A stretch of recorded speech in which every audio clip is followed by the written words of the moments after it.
Hello, everyone. We are super happy and glad to be here, myself and Xianan. It's a pleasure to invite Xianan here. And we are talking here through the Untitled channel, YouTube channel. And actually, it is due to a special issue that we were invited to launch through the Journal of Contemporary Administration. And this special issue, the name is already something that is quite a changing in all this discussion. The title of the special issue is The Exhaustion of Contemporary Women. And we wanted to invite different women from different parts of the world to talk about what makes you exhausted. We want to invite anyone actually to write to this special issue. And just to remind you about these dates, the specials, timing and dates for the submissions, the submission of the full paper is until May, 3rd of May of this year, 2022. And the review process will end towards February 2023. The idea of the special issue publication is expected to be in the first semester of 2023. But the main idea here, we have already invited some discussion in Latin America that is already in the UNPAD YouTube channel. It's there, open for everyone. And now we are doing this talk, this special talk, inviting Xianan to talk about this, what makes you exhausted. And we wanted, now in the beginning, I've mentioned to her that I will not introduce her.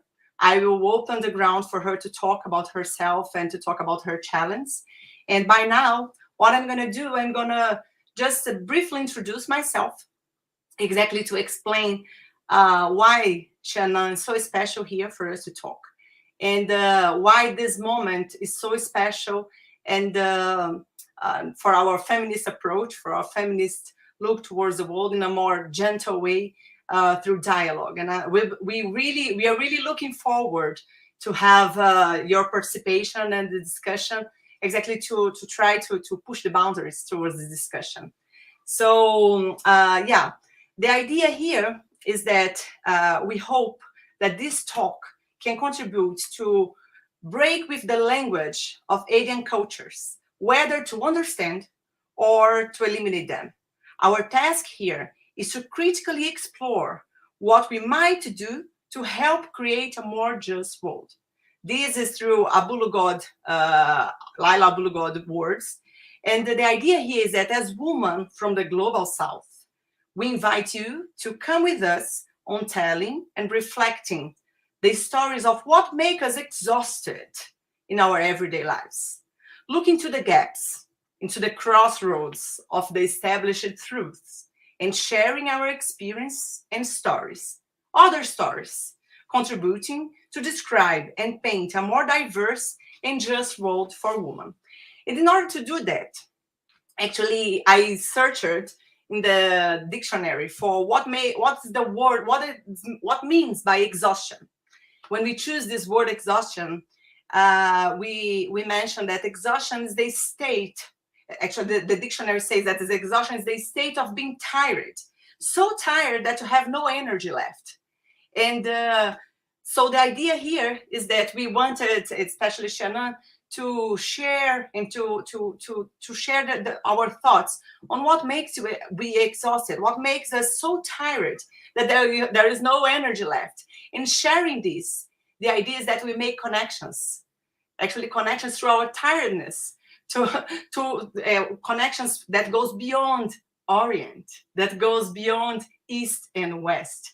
And I'm making this provocation because it was really good, and this live is already changing my life, because when I first invited Xianan and I first wrote the opening remarks, the opening text for the dissemination of this live, I've mentioned that we wanted to talk about what makes a woman in the Orient exhausted. And Xianan has asked me, Luiza, I'm not feeling comfortable with this word Orient. And for me, it was quite hard, because I am a post-colonial researcher, and I teach this, and it was quite interesting for us to discuss that. And she and I asked her why, and she shared me some papers. One of them was the one that I choose, this opening quote. That's Laila Bulugod, and it was quite interesting to understand and to reframe the idea of Orient as a colonial perspective towards East and West. And it was interesting to notice that all my effort on solidarity and connection and bridging the gaps through dialogue was actually,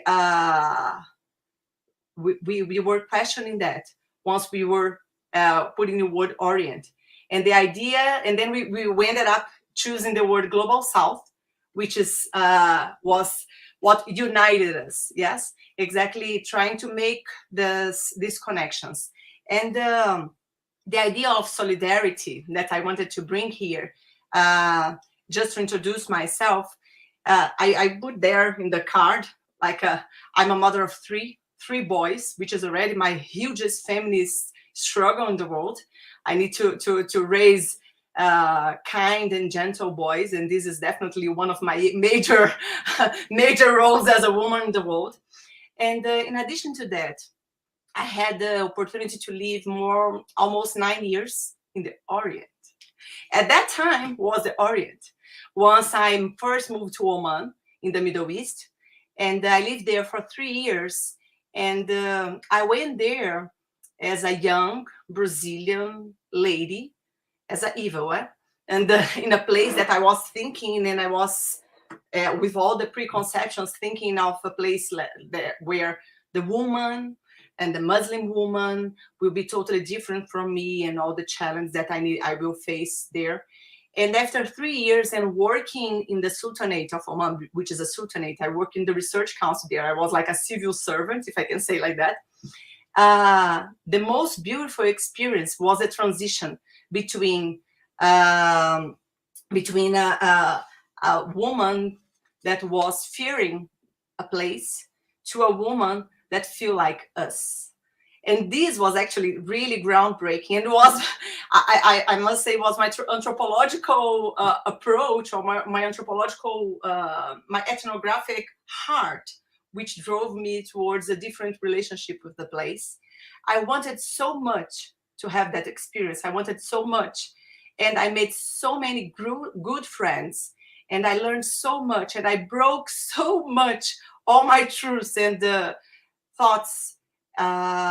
And that experience actually was really important for me. It was the first time I realized that I was in front of lots of Omanis. I was the only lady and the only foreigner in the whole building, and I was making a speech there, and I said, "We Omanis."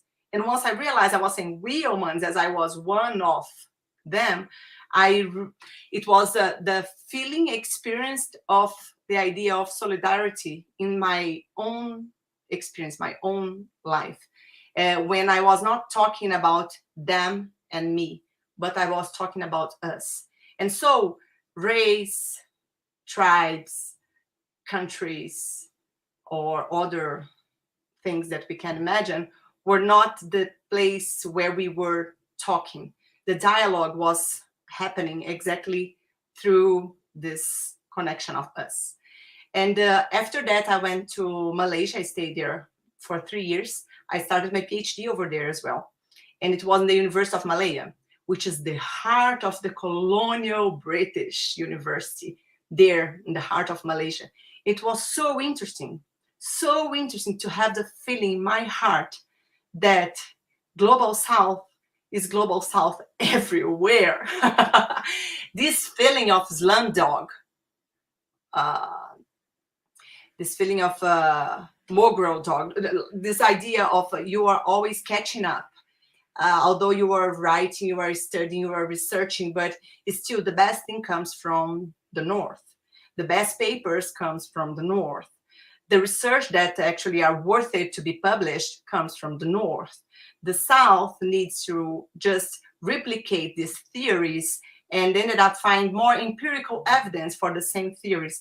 And I'm saying that because this was actually not saying, no one was saying this explicitly. This thing was actually was subliminal, was an underlying assumption. Was an underlying assumption throughout the journey. And it was quite interesting for me because I thought this was only Brazil. And then I realized that actually, although they're in Malaysia, because they do write in English, so they have more better ranking because they managed to write in different papers that circulate in the north. In Brazil, we don't. In Brazil, we write a lot in Portuguese. So there they are better ranking in terms of university if you compare with Brazil. But at the same time, this underlying assumption of catching up all the time and where the theories should come from and the empirical and the idea of the colonial mentality and all these things was heavily there. And well, there I had my first child, which was definitely a life-changing thing for me. And I needed to stretch my idea of woman and realities. From there, after 3 years, I went to Singapore, where I managed to go to a co-working as well, which what the name was Wolf Works. And I worked with lots of women from different parts of the world. And again, the connection was through womanhood and dialogue. We had women from Suriname, we have women from the Netherlands, we have women from Philippines, we have women from Singapore, we have women from South Africa, Sudan, and from different parts of the world. But at the end, what connected us was our different challenges, our different struggles, and our everyday life. And later on, I came back to Brazil. And there in Singapore, I had my second child. Then I came back to Brazil, I had my third child while I was doing the postdoc, which was trying to make a dialogue between Brazil, South Africa, and China. And then comes the whole thing. It was financed and funded by UK, the British Council, the British Research Council. And again, this dialogue of colonial backgrounds and trying to find our own way was definitely something really strong. And I had my third pregnancy, my third child, and I was about to be hired in a private big university here in Brazil. And I got stopped throughout the medical process because I was pregnant. And that was, I think, the last border of the whole thing, and these feelings and these ups and downs. Although you are this and that, you have to be in your everyday life trying to find your own ways of finding bridges and connections, although you are facing all your struggles. Well, I'm just saying all these things to introduce you. I will leave the floor now to Xianan, and to talk about solidarity. And this solidarity is this connection that we are talking about. That is this gentle way, and which is really feminist, if I can say like that. I will open the floor to Xianan. She'll introduce herself. I'm really honored to have her here, and all her power and her thought and her gentle way of saying the things as well, because she had already changed me. And I would like to invite you to be changed as well. Okay, so please, Xianan. Thank you, Luiza. You're very, very, very kind to say all those kind words about me and about our previous sort of conversation around the word Orient. I mean, I come from an Oriental school as I'm sitting now. I'm doing my PhD at the School of Oriental and African Studies in University of London. So welcome to London, and this is my first engagement with Latin American audience and feminists and comrades. So I would try not to occupy too much space as I'm speaking now, and then leave as much space as we can to have Q&A and comments and engagement and conversations. I'm hugely grateful for Luiza's invitation, because I felt, as she was saying to me just previously before this YouTube streaming, she was saying she was very keen on building solidarity and network around the world. And I think this is so important, because it is against that neoliberal structure that tries to brain us into individuals, right? Try to brain out that moral network, especially around social justice solidarity, rather than that sort of conventional meaning of network around multi-company, sort of multinational company, those kind of capitalist networks that we're speaking of. And I think this is part of the reasons we are exhausted, because what we are doing now, Luiza, we are part of the movement against the structure. And that's why we are so tired, because anything that is resisting against the structure is tiring, because the structure doesn't want you to do this, right? So that said, greatly grateful and honored to be here to have this engagement with all of you sitting in front of your laptop. And I'm quite moved by what Luiza was saying about the motherhood experiences, because I'm so far, my partner probably listening to it at the moment. we haven't had any kids yet, so I especially during the pandemic, I think there are more and more emerging issues and discussions around reproductive labor, domestic labor, women's domestic sort of availability, right? All of this have been happening around the world, especially during the pandemic. So I have great respect for what Luiza was saying about parent care labor there. So I will start very briefly, because I want to leave more space for Luiza to ask me questions, because she always asks very good questions. And I think we'll have better questions from the comments as well. So what I would say very briefly is to sort of introduce my own intellectual trajectory, and then sort of summarize it with 3 key points that I would sort of want to signpost to our future or later discussion. So I'm from China, which is part of the Orient in a very colonial sense, right? Because the Orient basically means the East. But then we're gonna ask whose East is that?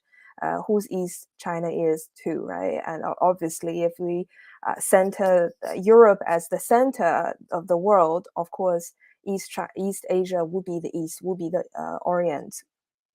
I come from China. I was born and raised and educated in China. I only came to London for this PhD 5 years ago. When I was in China, I was sort of involved. That was very young of me. I was sort of passionately involved in feminist sort of organizations back home in China, and I was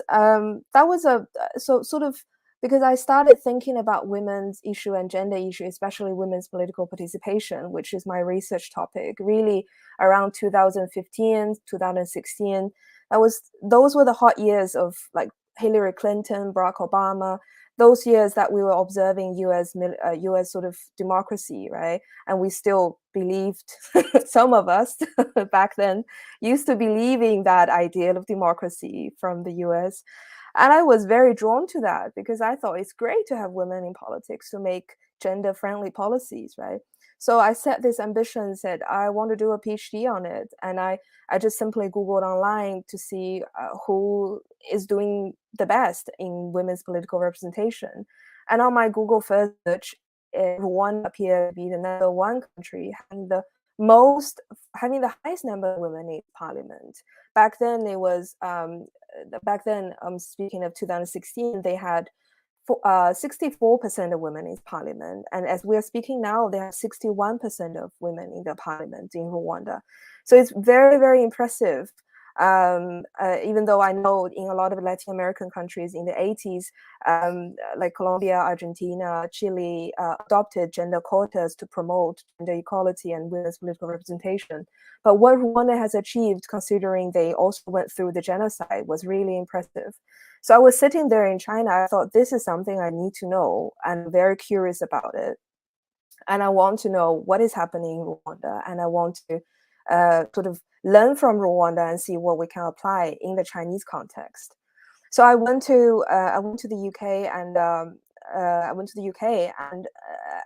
as you could guess, I became a Chinese when I arrived in the UK, right? Because when I was in China, I was a woman, but now when I'm in the UK, I'm Chinese. Like the other day, talking about exhaustion, 2 days ago, I went to a gym class. The teacher asked me, have you done this before? I said, yeah, I've done it in China. And then the teacher simply made a comment saying, yeah, English is very good. that was that was very offensive, because what kind of assumption did she have when they articulate those comments or judgment on me, right? If you think about it, like the assumption of a Chinese person would not able to speak English this proficiently, and what does that carry? That white supremacy or white gaze, or right? There's a lot of power relations very unequally going on between us. So all this sort of forms of microaggression going on in my life when in the past 5 years when I was staying here. But in the meantime, in the UK, I also got to sort of learn a lot about Black feminist scholarship and also post-colonial sort of literature, because of the colonial history of this country itself had, right? But I also wanted to point out, was Luiza was saying that she stayed in multiple sort of countries in Southeast Asia, but I also often try to think that all this transnational mobility also has that sort of certain class privilege that we enjoyed, that who gets the right to travel and who doesn't get the rights to travel. Or when one's travel, like a Philippine woman travels to Saudi Arabia to become a domestic worker, what freedom, or what is the power going on there in their mobility? And that is something I often reflect on in my own work around class privilege in transnational mobility. And then 2018, I moved to Rwanda for 10 months to do my field work. And all of a sudden, I became a white person in Rwanda because I'm fair skinned. I'm not Black. So that was my first time on the continent of Africa. I became hugely uncomfortable about being white, because I never been white. Nobody told me I was white. And the issue of being white is not about being white. The issue about being white is all the privileges that come along with being white, right? So people just genuinely and generously opened doors for me, metaphorically, because I look in this way, fair-skinned. And I I mean, I have to be honest with you, it's a sweet and fine taste to be white, because it's just, life was just so easy, right? Life was easy. Like you have all this entitlement to shout to a officer in the visa office in Rwanda because you feel entitled, right? And I myself went through that. It was really it was the worst and the best time that I feel about myself, feeling so disgusted about myself, enjoying that power granted by the skin color. And so in Rwanda, I interviewed a wide range of sort of women there, because that's part of my own politics of feminist ethnography, sort of to take each woman and all women's experiences seriously enough. So I interviewed a wide range of women, ranging from elite women to informal workers, street vendors, domestic workers. And so now I'm in my 5th year of my PhD, and I'm writing up. And then 3 key points I sort of want to discuss with all of you here very briefly would be sort of the politics of knowledge production. What are the alternatives and methods we can refashion sort of subaltern voices? I know not necessarily everyone sitting here will be interested in knowledge production and epistemology, so we don't have to go in there if you're not interested. And the second thing I think is, for me, is important is self-reflexivity about our own positionalities in knowledge production. By saying positionality, I mean one's privileges and one's vulnerability as well, how honest we are with ourselves about what kind of privileges we carry when we do research. And the third thing is actually the most important thing in my personal life, in my academic life, is really about the politics of self-care, especially not in the sort of neoliberal commodified sense of self-care, but really in that, as I was saying in the beginning, I'm just going back to what I was saying in the beginning, because the structure is not built for us, be it feminist or Marxist or like anyone who is resisting against the structure. So caring for ourselves is entirely and probably for most important thing for us to sustain the movement and to replenish or sort of reproduce from exhaustion that the structure kept on imposing on us. I'll end here and I'll give back the floor back to Luiza. Thank you. Oh my goodness, please don't end here. I will just actually, there's so many things. And I was really looking forward to this opportunity for us to talk, because once, for instance, and I was laughing here about myself, because I've done 3 questions that I wanted to ask you, and I didn't ask you, so you started talking and that's it. So I will ask you here the questions that I was expecting to ask you first, because then we can connect with the 3 main points that you have mentioned. I love when you talk about this idea of privilege, and also about the class transnational mobility. Yeah, you're talking about class, and we are talking about this transnational mobility, and how this privilege actually is quite strong when we are in this idea of self-reflection about the privilege. About this, I want to share something that I always mention, not only with my students, but I've experienced this several times, and it was quite hard. And as you mentioned, it's the worst and the best crazy feeling. Is exactly the idea of you being a foreigner, with lots of privileges for instance, in Singapore and Malaysia, and even in Oman. And myself, I was seen as a expat, and the same woman, but with different privileges, as a Filipino lady, or a lady from Indonesia, or from different places. Sometimes they will be at the same place, but they will be called immigrants. They will be called immigrants. So it's the same thing in theory, but with lots of hard burdens that is behind all that. And the challenge of, and this is also tiring at the end. This is what we were mentioning as well, isn't it? This self-reflection of every time you be conscious as well of your privileges. And you do face challenge. We do face challenge as a woman, or as you mentioned, out of nowhere, I became a Chinese there, or out of nowhere, I became a white lady. So it's quite crazy to deal with this whole feelings and these boundaries, how we break all these guidelines of our own perspectives and ways of looking at the world, but how this also we need to be extremely careful to still being conscious and feminist as a gentle way of connecting with others through solidarity. And I like one author, his name is Richard Horty.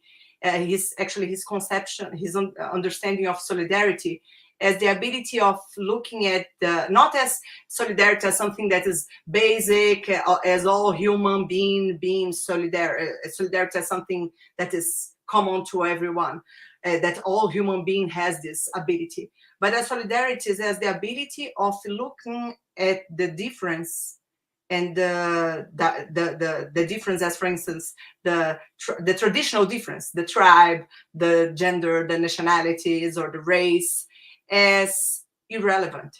And actually the ability to connect between this, beyond this, the ability to connect and to look at us as us. And although we do have our difference, and this difference actually is not the main point for us to be, that will not be the difference for us to block us to dialogue and to connect. And yeah, so I want to ask the 3 questions here again, because then I will open the floor for you to talk again. So I wanted to ask you, how is it to be a woman in China? How is it to be a Chinese woman in London, specifically at the University of London? You have already mentioned your feelings and the things, but I think it's going to be good for us to connect with this. And also, I would like to ask you to talk more about you being a Chinese female gender scholar, researching African gender studies, specifically Wanda. You've mentioned about your feelings, but I think it's going to be good for you to connect with these 3 points that you've mentioned about knowledge production and self-reflexivity, and the politics of self-care. So please feel free to to keep moving on this direction?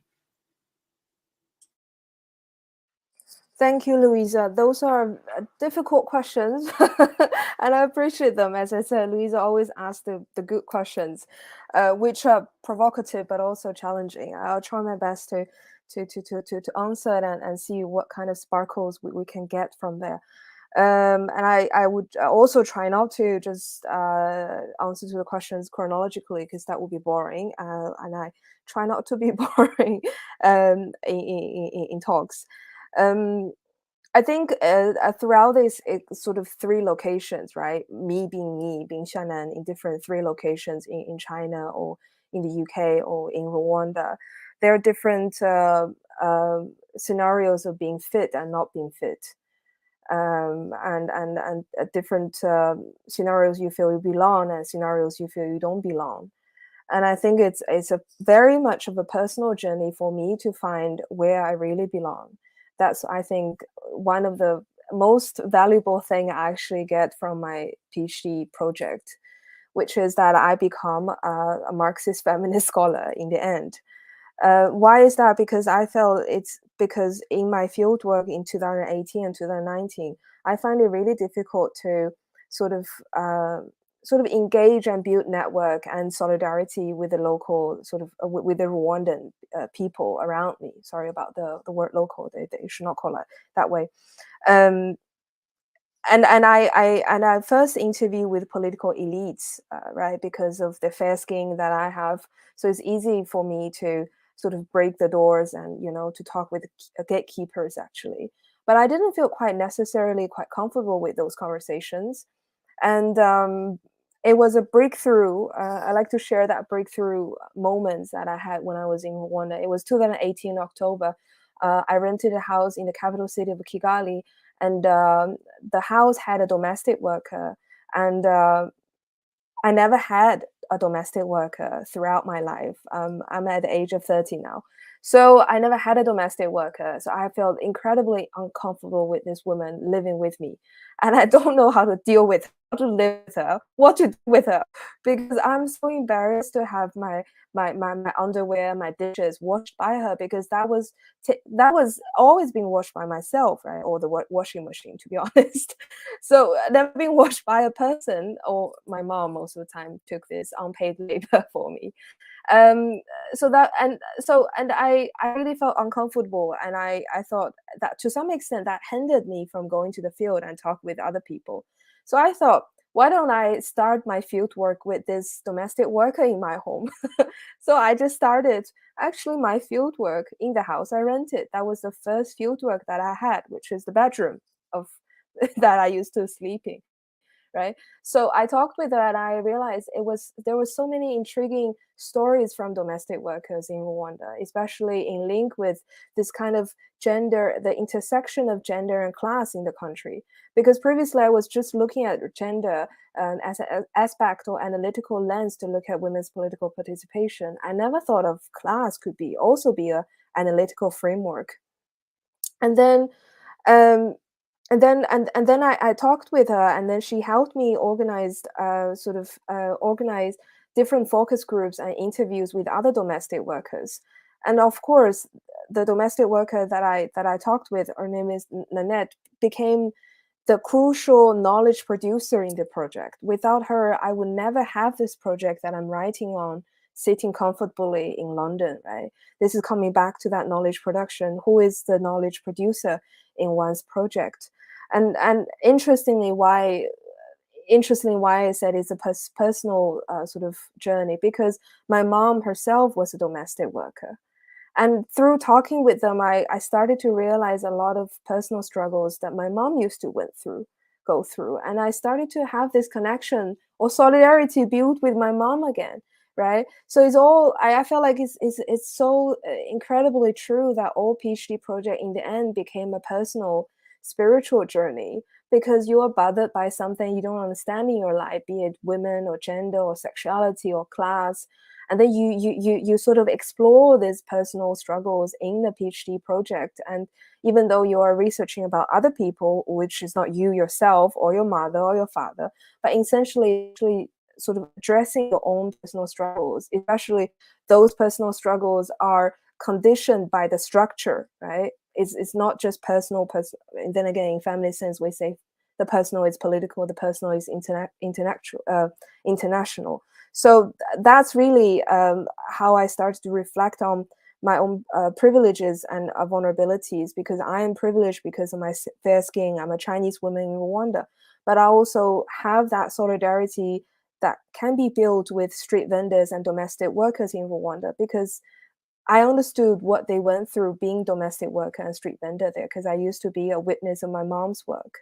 And I think essentially what I really want to do in this PhD is to sort of develop a methodology to see solidarity beyond borders, rather than fitting to what actually Luiza, I think, was very keen on, sort of break down that essentialization of races, of people, right? You are Chinese, you are Brazilian, or you are white, or you are this. Really is to break down those essentialization of different categories of people, right? And trying to build this solidarity beyond borders, and really to look into the basic material conditions of people's everyday life. And I think that's where I arrived at the end of my PhD. Yeah. Beautiful. Beautiful. And it's interesting because Andrea, she's asking here a question about how could we improve this solidarity. And it's interesting as well because I was even writing here that this discussion of solidarity is something so deep and so strong. And the same author that I was mentioning about the discussion of solidarity, and was actually this mentioning the difference between pity and compassion. That usually pity is when we look at the other's pain as something that is a suffering over there, and that we have the ability to solve that pain, that suffering, yeah. And compassion is when you do look at that suffering, you can see that suffering, you can see that pain, but you can connect through that pain, and you can be with, instead of looking at that pain as something that you need or you have the ability to solve. And solidarity in this way is exactly the possibility of connection beyond the relationship, this binary relationship of they and you, they and me, but actually the connection between us is like, okay, and again, we were talking here before exactly about this, the feminist, and really, I love when you ask, like, my journey is exactly trying to find where I belong. I was, oh my goodness, please help me, because up to now, this is actually a question that I've been through several times in different situations. And even when I moved specifically from Oman to Malaysia, in Oman, I left the country with the feeling that of us, like we Omanis, and I realized, okay, I'm not that we. I need to understand that I need to be with and share, not only think that I am one of. It's like us, but with difference. And then in Malaysia, I went with a totally different feelings, because I was already hard feeling with this whole revolution in my heart. And I went there just looking at the difference, like, okay, I'm different. I was super scared of being raped, which was, I was not in a totally different country that was, even the numbers was larger. So I was feeling in my daily life the otherness in my daily life, and this difference and the otherness, and the connection came exactly once I managed to connect through different feelings of not looking at the difference as something that exists, but that we connect, although we are different. So I'm just saying this, and I will just ask one more question here of Laurami. I don't know if I'm reading right, sorry. Do you think this is really possible to change the common thinking and these controversial expressions that make us uncomfortable? Yeah, I will leave the ground. I will leave it open for you, Xianan. Thank you, Luiza, and thank you for the two questions from Anthea and Iralami, if I pronounce it right. Sorry if I didn't.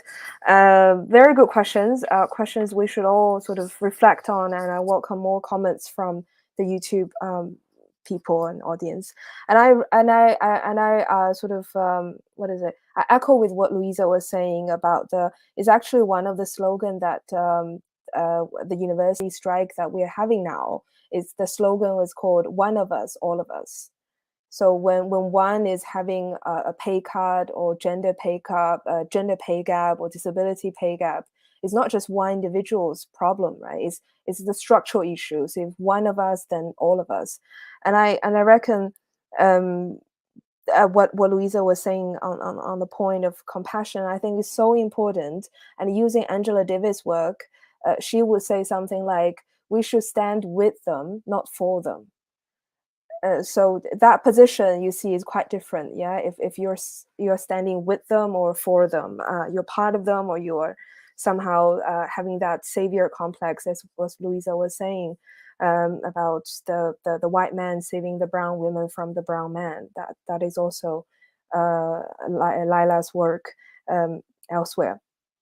But I do recognize that at this stage of our life, everybody is getting so exhausted and so frustrated, because you really don't know, because 2 years ago there was a pandemic is still going on in so many countries. Vaccination is not enough for a lot of developing countries, whereas in the global south you see protests against vaccinations, and you may wonder what is going on in this world. And now the Ukraine crisis is happening, right? So we, in this generation or in this decade, we're witnessing that historical drastic changes every single day, especially because now we're living on Twitter and YouTube and all this social media. All of this like sort of historical events, they're not that far away. They seem to be living as part of our lives. And of course, we feel that exhaustion and that frustration more near, right? It was not like 10 years or 20 years before we didn't have Twitter. And what happened elsewhere in Rwanda, in Yugoslavia, in Chile, we wouldn't necessarily know, and we wouldn't necessarily feel that much pain that closely. And I do think, I constantly feel this frustration and exhaustion, but I also draw so much wisdom from my other feminist friends. For example, one of my feminist friend, Lele, she had a very good example about, how we think about the Ukraine crisis as it is happening now. What do we do about Ukraine crisis? It's impossible for us to do anything, apparently, sitting here. What can we do? But we can't just sit here looking at YouTube and the TV, seeing Ukraine people suffering, right? But if we look at this war and conflict as a structural issue of patriarchy, right? It is a patriarchal thing because war, it is masculine. It promotes that certain kind of masculinity, right? That military form of masculinity. And then how does it sort of help us to think about domestic violence happening around us every day? How does it help us to think about femicide, women being killed by their brothers and husbands and fathers and strange people on the street, right? So I think if we have that connection built up together to think about the Ukraine war, actually it's just not the Ukraine war happening out there, millions of meters away from us, but also domestic violence is also supported and sponsored by the patriarchal ideal of violence or male entitlement. We feel so empowered because there are so many things we can do around us, right? But then in that way, we're actually supporting the Ukraine cry. We are supporting the Ukrainian people to build that solidarity, anchoring to what Andrea was saying.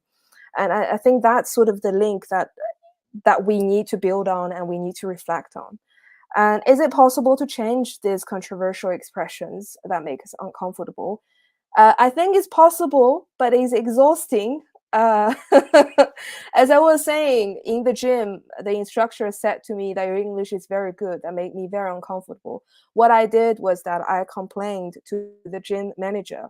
That was exhausting. Yeah, thinking about just having this microaggression, and then after the class, I have to complain to another person about this event. It was like it's almost like re-traumatizing myself to go through that process. That why am I called that my English is good? What is the assumption you are carrying there by making that comment? It is hugely exhausting and fatiguing, but I think it's important to recognize that not only me or you or any person of color experiencing this violence, many people are experiencing this. That's why I think the pandemic really brought up the idea of mutual aid and community building, right? Sort of actually echoing to what Luiza was saying, sort of breaking down that individualism. How do we think about our society being a community other than being just individual? Because when I experienced that, I had two good friends beside me, and they supported me emotionally very much. And then after I made that complaint, I felt quite empowered, even though that was fatiguing. But you got to believe that everything you do, whether complaint or reporting or what I was saying about the domestic violence actions, is making the world a little better for everyone to be in, a little safer for everyone to feel. I think I'm running around. But it is, and that's it, and it's exactly that. And everyone in their own daily life experience with our own small experience and things that happens in our daily life, we have the opportunity to again, it's tiring, but to work in this because of that, I've mentioned this in the beginning, this crossroads. I'm writing with a very good friend, Rita, about the social innovations of the crossroads, and using a term that in Portuguese we call it encruzilhadas, that is really through our African roots and all these ideas of trying to find the ways in between the system. And when we are talking about this tiring process, because it is tiring, the system is there, and we need to be looking towards and looking forward, trying to find our ways through this crossroads. And it's not a simple task, but it is feasible, and it's important to help each other in this way. I will ask another question, Shuling Wang. How can we break down essentialization of categorizing people when we explore their lives by attaching them with the categories like gender, class, and nationality? Well, do you want to read it again? I'm reading it visually as we are. Good. Yeah, thank you, Luiza and Shuling. Luiza, do you want to contribute to the question? Or Oh, please start it. Okay. It's a difficult question, but good question.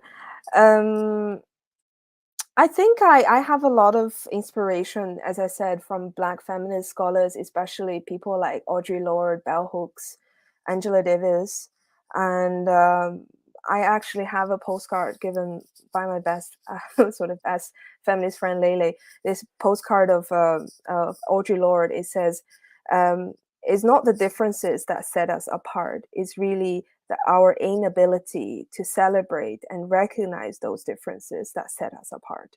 So it's so beautifully said about what we, like Luiza and I and many other audiences actually thinking, but it's so beautifully said. I don't think like differences essentially would break us apart. It's really our inability to celebrate the differences that will set us apart. Essentialization of categorization people. That I think that sounds like a methodological question in my academic head. Sounds like a viva for my PhD thesis. Yeah, challenging question, but really good question. What I do is really to spend time with my interlocutors, trying to understand where they come from, especially in Rwandan context. I don't know about other contexts that that people who are sitting in front of the screen working on. In the Rwandan context, people are not allowed to talk about ethnicity background because of their historical background, historical event of the genocide, right? The Hutu militaries were killing the Tutsi and innocent Hutus. So now in Rwanda, people are not allowed to talk about their ethnic background, and it's sort of difficult for me to essentialize them in the very beginning because it's just impossible.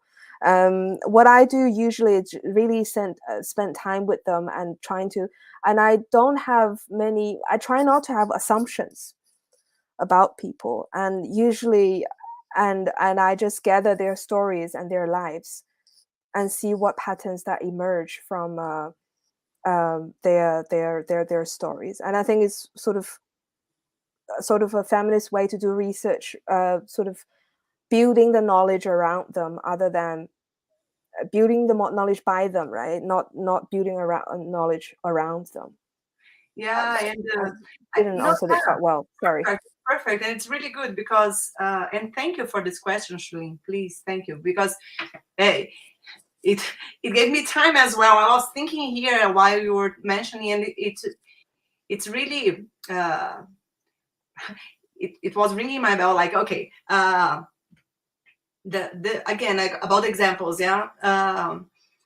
My boss in Oman was Dr. Mohammed Al-Muhaidi. I hope he will see this live.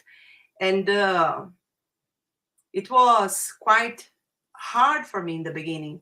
He was almost like he used to say, like a mullah, Black Arab man with all the cultural and the religious and really strong things. And then the first time I had a meeting with him, he didn't close the door, and we were trying to. And my first impression at that time was like, okay, how can I relate to this other person, especially once you are living in the place, and maybe, okay, his wife and all these friends and all these things. And I managed to meet his wife, and she was totally covered, and all the feelings that I had about all these things, and as you mentioned about preconceptions and this and that. But after 3 years, the most beautiful thing, the most beautiful feeling I had about specifically this dialogue and this connection was the openness to change my mind, and that the beauty of being able to listen to the other and change your mind, change your conceptions, and connect to the beauty that is far from religion, far from race, far from color, far from nationality, far from everything. The beauty is there. So, and he is one of the most beautiful person I ever met, really. And he has and it's amazing because once you open the box, I managed to meet his daughter that is now in a medical college and has kids, and his wife that has masters in Nottingham University and decided to cover herself, and was an amazing person. And I went there to have dinner and lunch and everything, and I was with the wife inside, my husband was outside. And so it's like all the weird thing that really broke all my view and connections about woman and the men and the like rightness and wrongness and relationship is like just crazy and is blown up. And it started with the decision of changing my mind or being necessarily open to change or to stretch my own way of looking at the world. And it's like it's a choice, it's a personal choice at the end, because you can choose. And you gave the example in the beginning when we were talking about Orient, and you mentioned like, look, I'm not feeling comfortable. I was okay. Why? Let's talk. Yeah, let's talk. Let's be open to. And even you mentioned, for me it was like, because it's again, it's like, okay, so you mentioned, okay, I'm not, I don't mind to be called a Chinese. I remember you mentioned that, but I don't feel comfortable with Orient. I was like, why? Gosh. And it was quite interesting, like if to be open to change to be open to listening, and to make sure that we connect because we are able to. Yeah, we can, and it's a decision again.